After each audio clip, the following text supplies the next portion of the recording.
audio.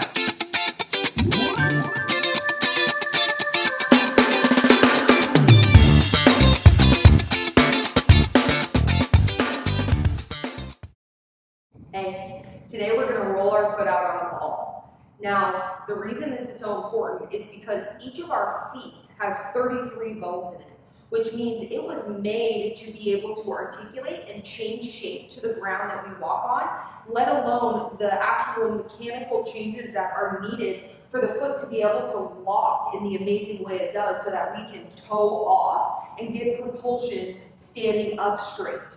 So you need your foot to function and be as mobile as possible, and we're going to work on having strength along with that mobility, but this is a great place to start.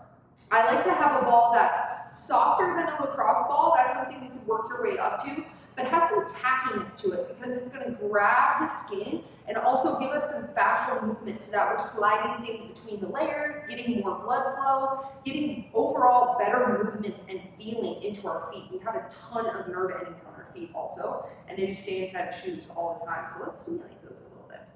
So what you're going to do is you're going to put the ball down on the ground, and then I like to start with just putting the, what is the name of that? Putting the toe pads on top of the ball first. So it's right under this part of your foot. Okay, so what you're going to do first is just let your foot deform over that ball. So it's draping over that ball. What this is doing is it's spreading the knuckles and the bones that come into your foot. It's letting them spread and have some space. And then you can roll one way and roll the other way.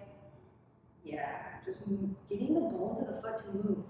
And then you're going to put some weight down into that foot and just slowly use the weight and pull or push the ball all the way over the arch of the foot, going nice and slow so that you get some good tissue movement back and forth a few times, using enough weight that you're like, oh yeah, that feels good. On the medial or the inside of the foot and on the outside of the foot.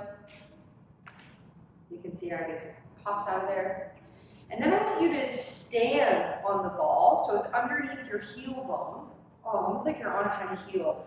And this feels really good because this is where the plantar fascia attaches to the heel bone. So it can be a tender spot on a lot of our feet, especially if we don't have enough foot strength and good mechanics for the muscles to be doing the work of the foot. That's when the plantar fascia starts doing the work of the foot.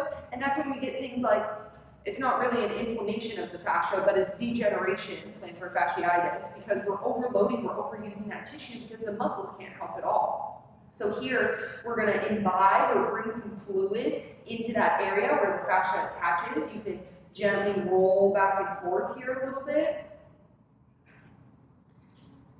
getting all the little bones of the foot to be able to articulate on each other. And then again, sliding the ball nice and slow over all the bones of the foot. And that's foot rolling.